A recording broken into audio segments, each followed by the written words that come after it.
So today we are going to solve this JEE Advanced 2018 question. It is given that a particle of mass m is initially at rest at origin.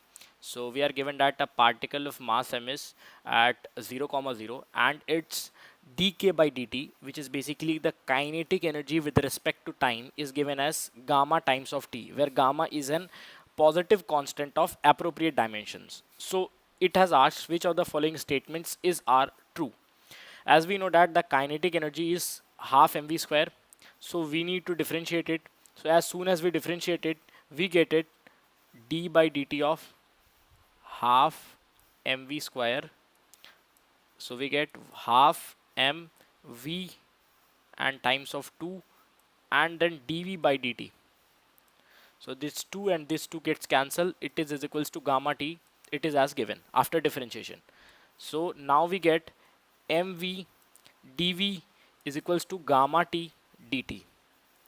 Since moving this dt on that side gives us this expression, so we can further evaluate it. V dv is equals to gamma t times of dt upon of m. Now we need to integrate these equations to get the value of v. So on integrating both sides, we get v square is equals to gamma times of t square by 2 and times m. Here we will also get 2. So now cancelling 2 from both sides, we will get v square is equals to gamma times of t square upon of m. So we can clearly see that v is equals to under root of gamma by m times of t.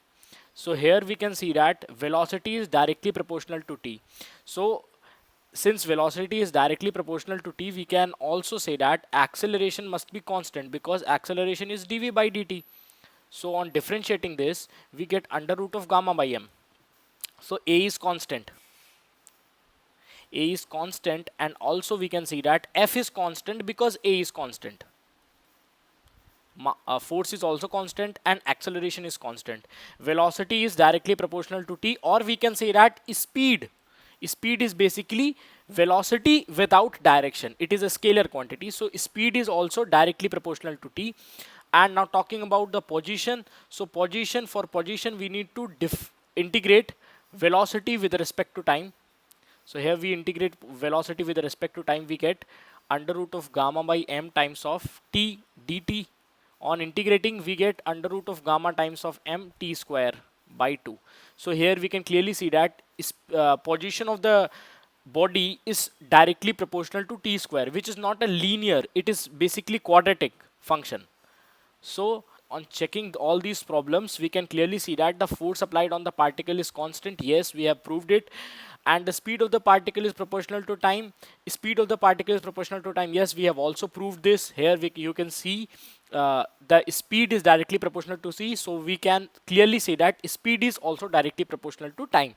So second option is also correct. Now talking about third option, the distance of the particle from the origin increases linearly with time.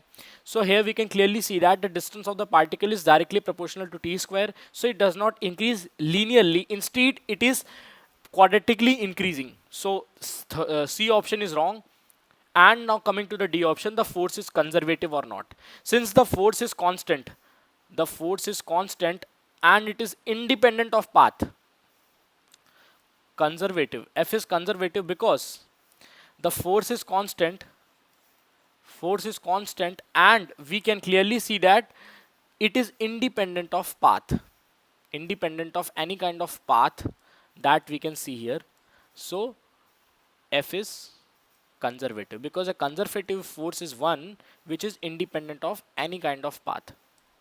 So D option is also correct. Now taking the D option, we get A, B and D options are correct.